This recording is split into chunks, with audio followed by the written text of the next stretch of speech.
Hello बच्चों, आ गया है आपका अपना सुभाष सर लेकर मैथ्स का टॉपिक जो कि हम आजकल कर रहे हैं चैप्टर 8 11th क्लास का बाइनोमियल थ्योरम।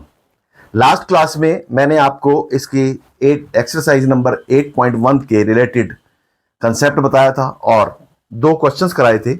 आज उससे रिलेटेड मैं आपको 1-2 क्वेश्चंस और करवाऊंगा और उसके बाद अगला टॉपिक कराऊंगा। अगला टॉपिक स्टार्ट करने से पहले मैं आपसे मेरी रिक्वेस्ट कि मेरे इस चैनल को सब्सक्राइब, शेयर और लाइक करना बिल्कुल ना भूलें और साथ साथ बेल बटन भी दबा दें। तो आइए शुरू करते हैं आज का एक्सरसाइज 8.2। 8.2 में जैसे मैंने आपको एक बताया था कि बाइनोमियल थ्योरम का मतलब है कि a प्लस बी अगर एक बाइनोमियल एक्सप्रेशन है और इसकी पावर अगर n है, ठीक है, तो इसका एक्सपेंशन मैंने आपको बताया था, that is equal to C0 x raise to the power n, a raise to the power n plus C1 into a raise to the power n minus 1 into b plus C2 into a raise to the power n minus 2 into b square plus C3 a raise to the power n minus 3 into b raise to the power 3। इस तरह से ये क्या है, C0, C1, C2, C3। C0 means NC0, मतलब ये n common है सब में, तो वहां पर इसको हम कॉम्बिनेशन का NCR वाला फॉर्मूला लगाएंगे। और C1 का मतलब है NC1, C2 का मतलब है NC3, C3 का मतलब है NC3, ठीक है, ये NC2, ठीक, इस तरह से। और अगर मैं CR लिखूं तो इसका मतलब NCR है और अगर मैं CN लिखूं तो इसका मतलब NCN है, ठीक है। ये इसका कॉम्बिनेशन है, इसमें n सब में कॉमन है इसलिए n लिखने की कोई जरूरत नहीं होती। C0, C1, C2, C3 को हम इस तरह से भी पढ़ सकते हैं। ये एक जनरल रिप्रेजेंटेशन है कॉम्बिनेशन का, इसको हम ऐसे भी लिख सकते हैं। और प्लस इसका ये जो टर्म्स होती हैं, लास्ट वाली टर्म इसकी होती है Cn into B raise to the power n। इसमें क्या है, C0, C1, C2, C3 up to Cn, और a की पावर n पहले है, पहले वाले में a की पावर n है, b नहीं है, लास्ट वाले में b की पावर n है और a नहीं है। उसके बाद यहां पर a की पावर n है तो a की पावर एक एक घटाते जाओ, a की पावर n माइनस 1, a की पावर n माइनस 2, a की पावर n माइनस 3, और लास्ट वाले में a की पावर n माइनस n होगा तो a की पावर 0 1 होगा, इसलिए वहां पर लिखने की जरूरत नहीं है। और इसी तरह से b की पावर बढ़ाते जाओ, यहां पर b की पावर 0 है तो b की पावर 1 लिखने की जरूरत नहीं है, b की पावर 0 और 1 होता है तो 1 लिखने की जरूरत नहीं है। यहां b की पावर 1, यहां b की पावर 2, यहां b की पावर 3, यहां b की पावर n। ये फार्मूला आपको याद करने का एक तरीका है, ठीक है। अब क्वेश्चंस का इस बेसिस पर, बाइनोमियल थ्योरम के इस फार्मूले के बेसिस पर हमने कुछ क्वेश्चंस सॉल्व किए थे। एक हम क्वेश्चन करेंगे 96 होल की पावर 3। अब जैसे हम अगर 96 की पावर 3 को अगर हम सॉल्व करेंगे तो हम पहले 96 को 96 से मल्टीप्लाई करेंगे, फिर जो आंसर आएगा उसको फिर दोबारा से 96 से मल्टीप्लाई करेंगे तो वो आपका आंसर आएगा। ये एक बड़ा लेंदी मेथड हो जाएगा और एक शॉर्टकट मेथड या एक मैथमेटिकल मेथड से अगर हम बाइनोमियल थ्योरम से इसको भी सॉल्व कर सकते हैं तो इसको हम अगर 96 को 100 माइनस 4 लिख लें तो ये होल की पावर 3 हो जाएगा, ठीक है। तो 100 पावर 100 माइनस 3। अब इसमें C0 का मतलब 1 होता है और Cn का मतलब भी 1 होता है, इसलिए मैं C0 और Cn को वैल्यूज नहीं रखूंगा। तो यहां पर यह फॉर्मूला हुआ 100 की पावर 3, ठीक है, प्लस C1 इंटू 100 की power 2 into minus 4 plus C2 100 की पावर 1 इंटू -4 की पावर 2 प्लस C3 है तो Cn हो गया, 1 लिखने की जरूरत नहीं है, और ये -4 की पावर 3। इसको अगर अब सॉल्व किया जाए तो ये आएगा 100 क्यूब प्लस, या इसको -400 स्क्वायर कर दिया जाए, ठीक है। C1 जो है वो 3C1 की वैल्यू क्या होगी, 3C1 की वैल्यू क्या होगी, वो होगी 6। यहां पर 6 नहीं होगी, sorry, 3 factorial divided by 1 factorial into 2 factorial, 3 into 2 factorial, 2 factorial cancel हो जाएगा, तो इसका आंसर इंटू 3 होगा। इसको हम ऐसे भी लिख सकते हैं 3 इंटू 4 इंटू 100, या इसको 100 होल स्क्वायर इंटू 4, ऐसे भी लिखा जा सकता है। फिर 3C2 की वैल्यू भी 3 होगी, तो ये +3 इंटू 100 की पावर 1 इंटू -4 की पावर 2 प्लस -4 की पावर 3। अब देखो, ए क्यूब का हमने a minus B whole cube का फार्मूला हमें पता है, a cube minus 3a square B plus 3ab square minus b cube, ये हमारा फार्मूला होता था, और उसी फार्मूले में हमने इसको कन्वर्ट कर दिया बाय यूजिंग द फाइनोमियल थ्योरम। इसको आप एक्सपेंड करके आंसर इसका निकाल सकते हैं, ठीक है। एक और क्वेश्चन हम लेके चलते हैं, देखते हैं उसको। जैसे मैंने 96 निकाला है, ऐसे ही हम कोई भी 100,000 और उसके नियरेस्ट वैल्यूज का हम स्क्वायर या पावर कोई भी निकाल सकते हैं। एक क्वेश्चन है 102 की पावर 5, इसको भी हम 100 प्लस 2 की पावर 5 लिखकर यहां पर a इज इक्वल टू 100 और b इज इक्वल टू 2 लिख के a प्लस बी होल 5 का फार्मूला हम लगा देंगे। ये इससे इसका एक्सपेंशन हो जाएगा। इसको मैं एक्सपेंड करके नहीं दिखा रहा, आपको जस्ट एक मैंने हिंट दिया है।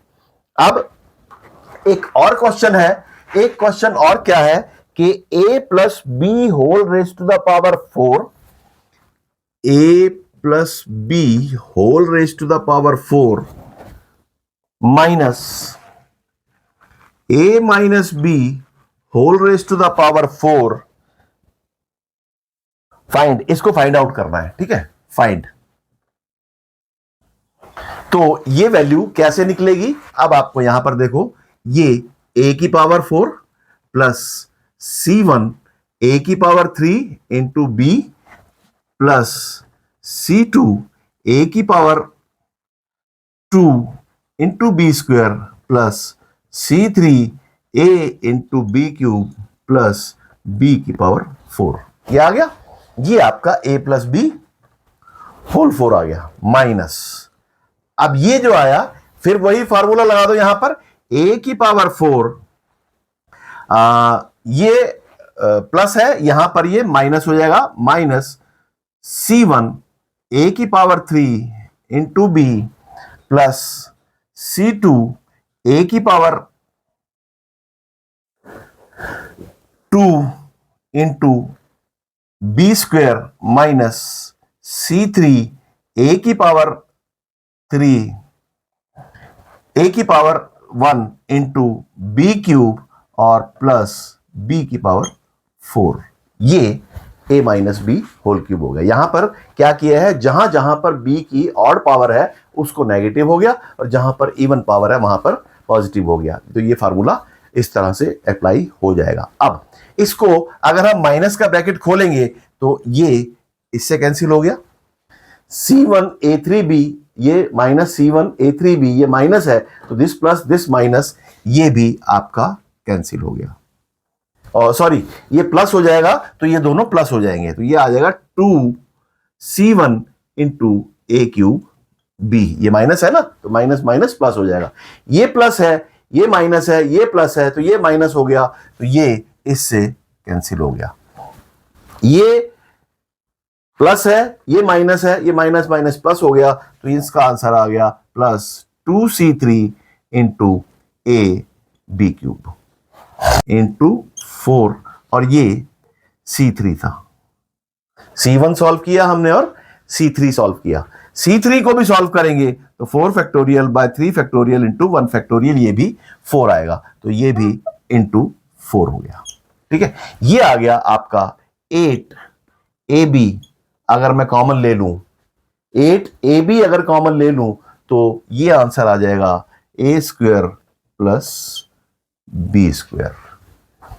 ठीक है, ओके। अब ये जो है a minus B whole 4 minus a minus B, a plus B whole 4 minus a minus B whole 4, ये इज इक्वल टू हमारा आंसर आया 8ab into A square plus B square. कह रहा है, पहले वो कह रहा है कि इसको फाइंड आउट करो, ये हमने फाइंड आउट कर दिया। अब इसका अगला पार्ट एक और क्वेश्चन में पूछा गया है, कह रहा है कि अगर इसकी वैल्यू आपने निकाल ली तो find the value of √3 plus 2 whole 4, √3 plus √2 whole 4 minus √3 minus √2 whole 4, इसकी वैल्यू आपने निकालनी है। अब हमें यहां पर बाइनोमियल थ्योरम का फार्मूला लगाने की जरूरत नहीं है, क्योंकि हमने इसके हिसाब से हमें ये चीज पता है। तो हम इसको 8 into √3 into √2 into √3 square plus √2 square, अगर हम इनको सॉल्व कर लें तो वो हमारा आंसर आ जाएगा। अब ये क्या आया, इज इक्वल टू, तो 8 इंटू √6, √3 इंटू √2 √6, और √3 स्क्वायर इज 3 प्लस 2। ठीक है, ये आया 5, 8 5 40, 40 √6 इसका आंसर हो गया। √3 plus √2 whole 4 minus √3 minus √2 whole 4 is equal to 40 √6, ये इसका आंसर हो गया। ठीक है, इस तरह का इसमें एक और क्वेश्चन है, उसको भी आप सॉल्व करके देखो कि उसको, ये क्वेश्चन मैं यहां पर लिख के दे रहा हूं।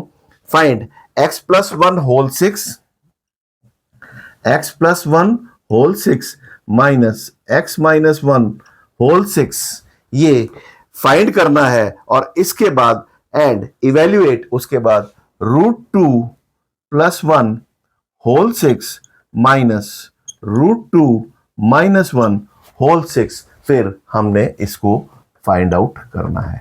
तो इसको फाइंड आउट करो, इस तरह से एक वैल्यू आ जाएगी, फिर उसमें ये वैल्यूज पुट करके इसको सॉल्व करो। मैं इस क्वेश्चन को आपको घर के लिए दे रहा हूं, नेक्स्ट क्लास में हम इस क्वेश्चन को डिस्कस करेंगे। चलो, अब आप एक और क्वेश्चन आता है जिसमें बाइनोमियल थ्योरम का यूज होता है। आपने एक चैप्टर पढ़ा था mathematical induction, principles of mathematical induction, उसका एक क्वेश्चन होता है जिसको कि हम इस मेथड से भी सॉल्व कर सकते हैं।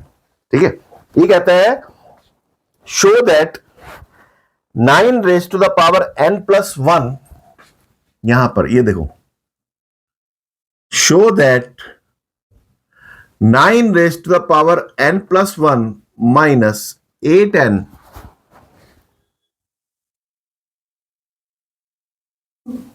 minus 9 is divisible by 64। ये हमने प्रूफ करना है। ठीक है, ये हम मैथमेटिकल इंडक्शन से प्रूफ किया करते थे इसको, आज हम इसको मैथमेटिकल इंडक्शन से ना प्रूफ करके आज हम इसको बाइनोमियल थ्योरम का यूज करके इसको प्रूफ करेंगे। ठीक है, लेट अस सी। इसे हम सॉल्व करते थे by the principle of mathematical induction से। अब हम इसमें एक मैथमेटिकल ये बाइनोमियल थ्योरम वाला फार्मूला लगा के इसको सॉल्व करेंगे। जैसे यहां देखो, 9 raise to the power n plus 1 को हम 1 plus 8 raise to the power n plus 1 लिख सकते हैं। ठीक है, लिख सकते हैं ना इसको, 1 plus 8 raise to the power n+1 की फॉर्म में इसको हम लिख सकते हैं। तो अब इसको अगर मैं एक्सपेंड करूं इसको by the formula binomial theorem, then it is 1 पहली term S1 C1 into 8 plus n+1 C2 into 8 square n+1 C3 into 8 cube plus dash dash dash n+1 into CR 8 raise to the power R। ये जो है हमारा एक expansion बनेगा इसको। ठीक है, अब इसको अगर हम आगे सॉल्व करें, n+1 C1 n+1 into factorial divided by 1 factorial into n+1 -1 whole factorial. ये फार्मूला हो गया ना, n factorial divided by r factorial into n minus r factorial. ये बना आपका n+1 into n factorial divided by n factorial, ये इससे cancel आ गया, इसका आंसर आ गया n+1। तो ये इज इक्वल टू प्लस, इसका आंसर हुआ n+1 into 8 plus n+1 into C2 8 square n+1 into C3 8 cube plus dash dash dash plus n+1 CR into 8 raise to the power R। ठीक है, ये इसका एक्सपेंशन बनेगा। अब इसको अगर मैं आगे सॉल्व करूं तो ये आया आपका 1 प्लस 8n प्लस 8 प्लस ये,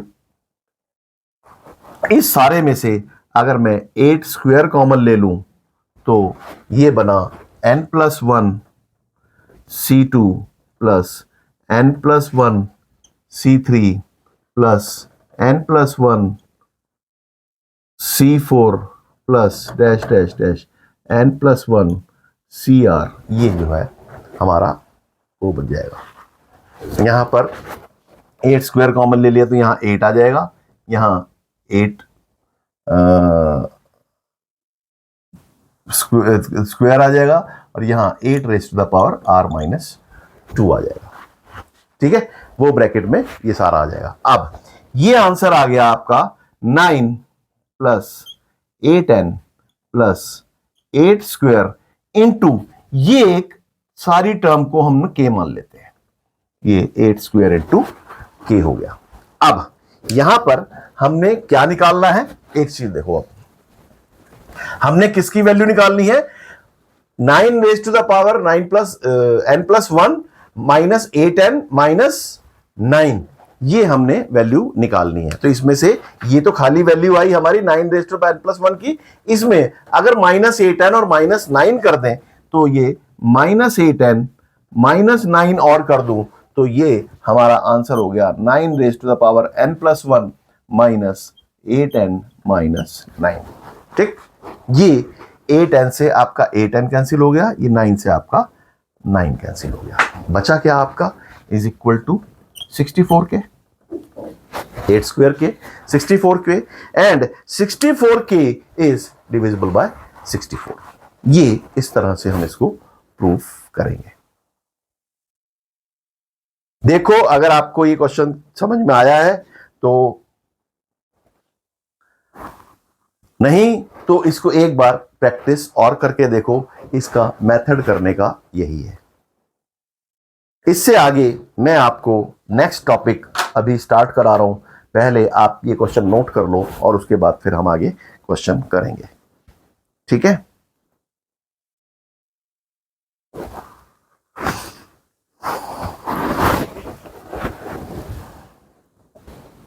मेरे ख्याल से आपने नोट कर लिया होगा। अब मैं ये सारा का सारा मिटा रहा हूं और ये देखो, ये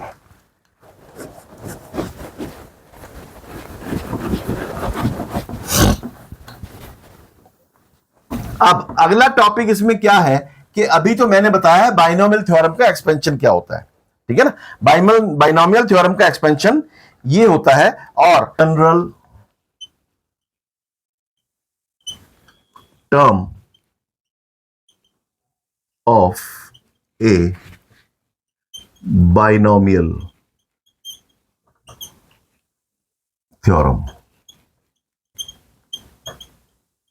इसको ए काट दो यहां पर, general term of binomial theorem. ये फॉर्मूला है T R plus one is equal to N C are into A raise to the power R N minus R into B raise to the power R. ये हमारा general term का formula है। कोई भी term हमने निकालनी हो तो उसका ये फॉर्मूला है, और यहां पर a plus B whole raise to the power n। ठीक है। अब अगर वो कहता है कि आपको find the sixth term of a plus B whole raise to the power n, तो अगर हमने t6 निकालना है तो हम इसको 5 प्लस 1 की फॉर्म में कन्वर्ट करेंगे। तो यहां पर t 5 प्लस 1 की फॉर्म में हम इसको कन्वर्ट करेंगे, और जब ये 5 आ गया तो हम यहां लिखेंगे r is equal to 5 and n is equal to n। ये हमारा n is equal to n होगा, और ये आएगा n c5 a raise to the power n minus 5 n minus r into b raise to the power 5। ये इसका fifth term होगी। किसी भी बाइनोमियल एक्सपेंशन की हमें कोई भी टर्म अगर निकालनी हो तो उसको निकालने का formula, in the expansion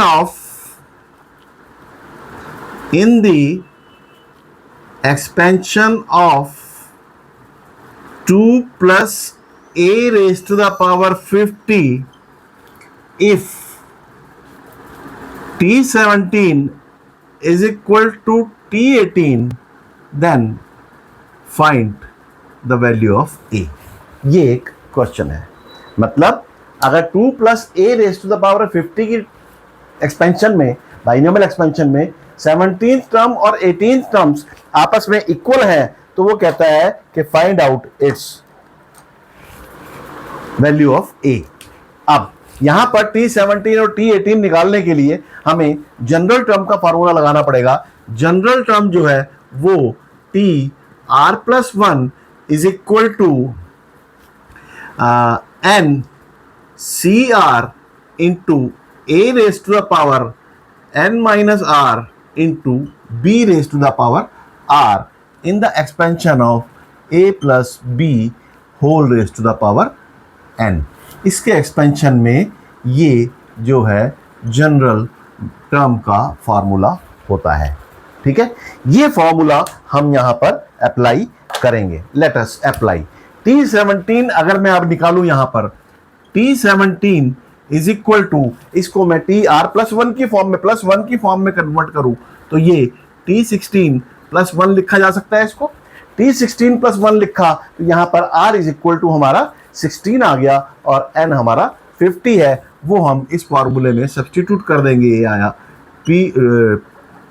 50c16 a raise to the power 50 minus 16 into b raise to the power 16। इसको अगर मैं और आगे सॉल्व करूं तो ये आया 50 factorial divided by 16 factorial into 50 minus 16 factorial, और into a raise to the power 34 into sorry, ये a नहीं है, यहां पर a और b मैंने लिख दिया। ये a और b जो है ये 2 है हमारा, और b हमारा जो है यहां पर a है। हम इसको जो वैल्यूज a और b की है, a और b वाले जनरल टर्म वाले लिख दिए थे, जनरल टर्म वाले ना लिख के हमने क्वेश्चन वाले a और b लिखना है। फर्स्ट टर्म जो है a है, सेकंड टर्म 2 है, और सेकंड टर्म जो है वो a है।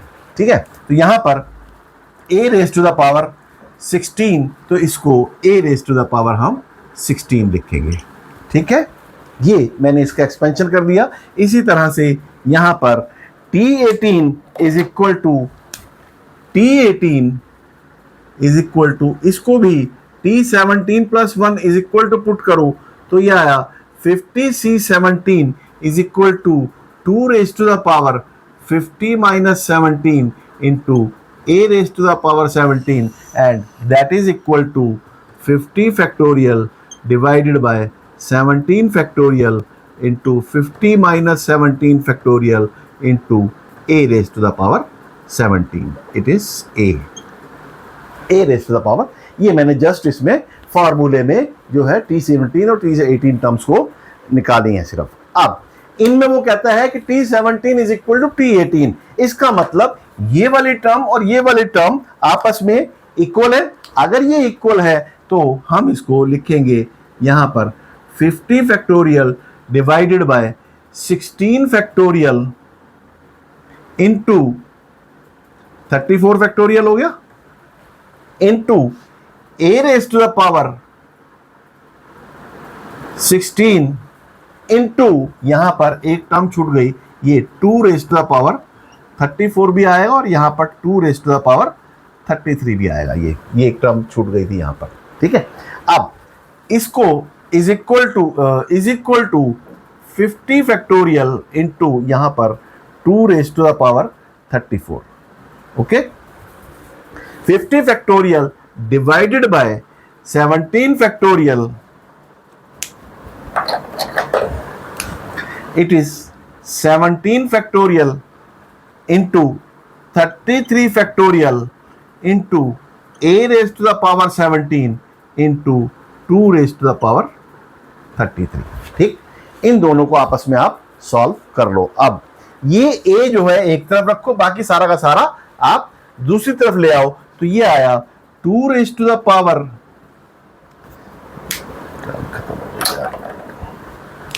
it is 2 raised to the power 34 divided by 2 raised to the power 33 हो गया, ये 33 आ गया, और ये into 50 फैक्टोरियल डिवाइडेड बाय ये 50 फैक्टोरियल हो गया इधर आके, और into ये इधर आके मल्टीप्लाई हो जाएगा 17 factorial into 33 factorial whole divided by 16 factorial into 34 factorial is equal to a raised to the power 17 divided by a raised to the power 16। ये a raised to the power 16 उधर चला गया। मैंने क्या किया कि जो हमने वैल्यू a की निकालनी है उसको एक तरफ रखा, बाकी सारा इधर ले आया, इधर वाली मल्टीप्लाई वाली टर्म्स इधर डिवाइड कर दी और इधर डिवाइड वाली टर्म्स इधर लाके मल्टीप्लाई कर दी, जो कि हमारा इक्वेशन को सॉल्व करने का फॉर्मूला है। इसको अगर मैं आगे फर्दर सॉल्व करूं तो ये हमारा 2 आ गया, 2 raised to 34 माइनस 33, ये आ गया 2 इंटू 50 फैक्टोरियल से 50 फैक्टोरियल कट गया। इसको अब देखो 17 फैक्टोरियल इंटू 16 फैक्टोरियल, वो 16 फैक्टोरियल कैंसिल हो जाएगा, यहां पर बचा 17, ठीक। ये 33 फैक्टोरियल डिवाइडेड बाय 34 फैक्टोरियल, ये 34 फैक्टोरियल से इसको मैं एक्सपेंड करूं 34 इंटू 33 फैक्टोरियल हो गया, वो 33 फैक्टोरियल इस 34 के फैक्टोरियल से कैंसिल हो गया, ये सारा का सारा कैंसिल हो गया, यहां पर बचा नीचे 34 इज इक्वल टू a, और 17 2s are 34, इसको 17 2s are 34, ये 2 से 2 कट गया और हमारी a की वैल्यू 1 आ गई। ये हमारा a का आंसर निकल गया। ये हमने फाइंड a जो वैल्यू निकालनी थी वो a की वैल्यू हमारी आ गई 1, तो therefore a is equal to 1। This is the answer of this question. ये एक्सपेंशन में जस्ट आपने जनरल टर्म का फॉर्मूला अप्लाई करना है और आपने सिंप्लीफाई करना है, और इसमें कुछ नहीं करना, ठीक है। ये आज की क्लास अब हम यहीं ख़त्म करते हैं। आगे इसमें एक टॉपिक मेरा और रह गया है, एक टॉपिक इसमें है मिडल टर्म। ये तो मैंने जैसे जनरल टर्म बताई है, ऐसे ही एक्सपेंशन में मिडल टर्म निकालना, मिडल टर्म कैसे निकालते हैं वो मैं आपको नेक्स्ट क्लास में करवाऊंगा, और वो हमारी एक्सरसाइज 8.4 रह जाएगी। 8.4 और उससे आगे अगर कुछ होगा तो वो देखेंगे, और उसके बाद हम इस चैप्टर को फिनिश कर देंगे। ये चैप्टर फिनिश होने के बाद फिर हमारा चैप्टर बाइनोमियल थ्योरम जो है, ये भी 8वां चैप्टर भी हमारा ख़त्म हो जाएगा। उसके बाद हम 9th चैप्टर स्टार्ट करेंगे। आज की क्लास मैं यहीं ख़त्म करता हूँ। यहीं ख़त्म करने के बाद फिर मेरा आपसे वही निवेदन, वही रिक्वेस्ट कि मेरे चैनल को सब्सक्राइब, लाइक और शेयर करना बिल्कुल ना भूलें और जाते जाते बेल बटन भी दबाते जाएं। और वो जो मेरा संदेश, वो जो मेरी नसीहत, वो जो मेरा गुरु मंत्र आप सबके लिए एक ही है कि मैथ्स रटने की चीज़ नहीं है, मैथ्स समझने की चीज़ है। इसीलिए मैं बार बार कहता हूँ कि मैथ्स को रटो मत, पढ़ते रहो, आगे बढ़ते रहो और मुझसे सवाल पूछते रहो। Thank you very much. मिलते हैं अगली क्लास में और नए टॉपिक के साथ। Thank you.